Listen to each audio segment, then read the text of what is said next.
श्री स्वामी समर्थ. स्वामी कृपेने तुमच्या सर्व इच्छा मनोकामना पूर्ण हो. उद्या आहे संकष्ट चतुर्थी. या संकष्ट चतुर्थीच्या दिवशी जर काही उपाय केले तर ते खूप प्रभावी ठरत असतात. या दिवशी गाईला खाऊ घाला ही एक वस्तू ज्यामुळे आपल्या आयुष्यात येणारे अडचणी अडथळे सर्व काही दूर होतील. संकष्ट चतुर्थीला गणपतीची पूजा करण्याची आणि उपवास करण्याची परंपरा आहे. या दिवशी व्रत केल्याने करिअर, व्यवसाय आणि संपत्तीच्या मार्गात येणारे सर्व अडथळे दूर होतात. या दिवशी काही विशेष उपाय केले तर तुमच्या जीवनातील सर्व संकटे दूर होतात आणि तुम्हाला करिअरमध्ये देखील प्रगती मिळते. तुमच्या यशामध्ये देखील वाढ ही होतच जाते. तर या दिवशी कोणते उपाय करावे? या दिवशी तुम्ही सकाळी लवकरच उठा. मग अगदी ब्रह्ममुहूर्तावरती उठले तरी पण चालेल. तुमची नित्यकर्मे आटोपल्यानंतर आपल्याला देवपूजा करायची आहे. देवपूजा करताना आपण प्रथम गणपती बाप्पाला अभिषेक घालायचा आहे. मग तुम्ही पंचामृताने अभिषेक घालू शकता किंवा पाण्याने अभिषेक घातला तरी पण चालेल.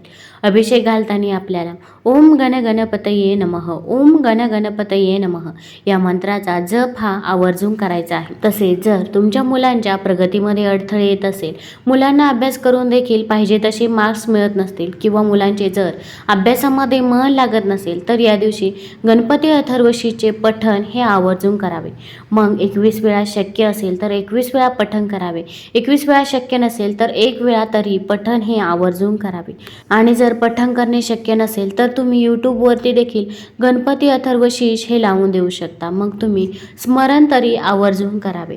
तसेच या दिवशी आपण गणपती बाप्पाला हळदी कुंकू अर्पण करायचे आहे. त्यानंतर 21 दुर्वाची जोडी जर तुम्हाला या दिवशी मिळाली तर दुर्वा हा आवर्जून अर्पण करायचे आहे. तसेच गणपती बाप्पाला जास्वंदाचे फूल हे अत्यंत प्रिय आहे, त्यामुळे ते देखील आपण अर्पण करावे. गणपती बाप्पाची मनोभावे पूजा करायची आहे, सेवा करायची आहे. या दिवशी व्रत करणे शक्य असेल तर तुम्ही या दिवशी व्रत देखील आवर्जून करावे. या दिवशी आपल्याला गाईला एक वस्तू खायला घालायची आहे. मग तुमच्या इथे जवळ कुठे गाय असेल तर तिला देखील तुम्ही ही वस्तू खायला देऊ शकता किंवा जिथे कुठे गायी जमा होत असतील तिथे देखील तुम्ही ही वस्तू गाईला खायला देऊ शकता. किंवा जर तिथे गायी येत नसतील तर तुम्ही यासाठी अगदी गोशाळेमध्ये देखील जाऊ शकता. गोशाळेमध्ये देखील गाईला ही वस्तू खायला देऊ शकता की ज्यामुळे आपल्या आयुष्यातील अडचणी अडथळे हे तर दूर होतीलच. तसेच गायीने जर आपला हात चाटला तर आपले दुर्भाग्य दूर होऊन आपल्याला सौभाग्य हे प्राप्त होईल.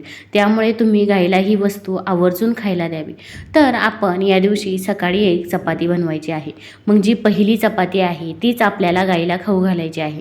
चपाती बनवल्यानंतर चपातीला आपण वरून तूप देखील लावायचे आहे. शुद्ध तूप हे तुम्ही आवर्जून लावावे. त्यानंतर थोडीशी आपल्याला त्यामध्ये हळद देखील टाकायची आहे. अगदी चिमूटभर हळद टाकली तरी पण चालेल, कारण की हळद ही माता लक्ष्मीला आकर्षित करत असते आणि गायीमध्ये 33 कोटी देवांचे वास्तव्य असते. त्यामुळे आपण ही गोष्ट विसरायची नाही. तसेच थोडासा गूळ देखील त्या चपातीवरती टाकायचा आहे आणि नंतर ती चपाती गोल रोल करायची आहे आणि ही चपाती तुम्ही गाईला खायला द्यायची आहे. मग गाईला खायला दिल्यानंतर आपण गाईचे दर्शन देखील घ्यायचे आहे. तसेच गाईला हळदी कुंकू अर्पण करणे शक्य असेल तर हळदी कुंकू देखील लावावे. गाईच्या पायावरती देखील पाणी हे आवर्जून टाकावे. तसेच गोमातेचे दर्शन घ्यावे.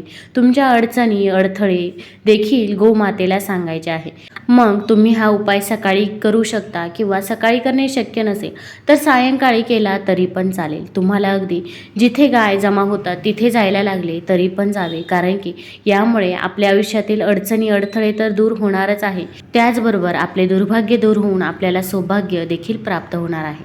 तसेच जर तुमच्या घरामध्ये अवाजवी खर्च होत असेल, पैसा हा थांबत नसेल, कुठेतरी वायफळ हा पैसा खर्च होऊन जात असेल किंवा पैसा यायला जागाच नसेल तर या दिवशी आपण गाईला एक वस्तू खायला द्यायची आहे.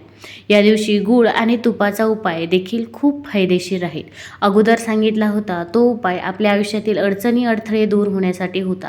तर हा दुसरा उपाय आहे तो म्हणजे आपल्या घरामध्ये पैसा येण्यासाठी, आपल्या घरामधील अवाजवी खर्च आहे तो थांबण्यासाठी, तसेच आपण जी मेहनत घेतोय त्या मेहनतीचा आपल्याला पुरेपूर मोबदला मिळावा यासाठी आपल्याला उपाय हा करायचा आहे. तर आपल्याला या उपायासाठी श्री गणेशाच्या पूजेमध्ये 1.5 किलो गूळ घ्यायचा आहे आणि 100 ग्रॅम तूप घ्यायचं आहे.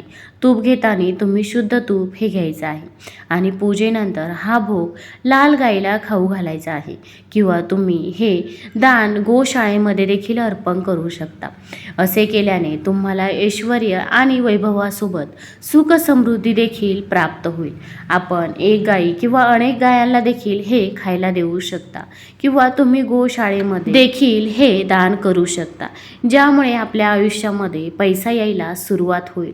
तसेच ऐश्वर आणि वैभव सुख समृद्धी देखील येईल. मग जर तुम्हाला संकष्ट चतुर्थीच्या दिवशी हे दोन्ही उपाय करणे शक्य असेल तर हे दोन्ही उपाय देखील तुम्ही आवर्जून करावे, ज्यामुळे आपल्या घरामध्ये पैसा देखील येईल आणि आपल्या आयुष्यात येणारे अडचणी, अडथळे आणि संकटे देखील दूर होतील. तुम्हाला जर हा व्हिडिओ आवडला असेल तर चॅनलला लाईक करा आणि सबस्क्राईब देखील करा. कमेंटमध्ये श्री स्वामी समर्थ किंवा गणपती बाप्पा मोरया लिहायला विसरू नका. धन्यवाद.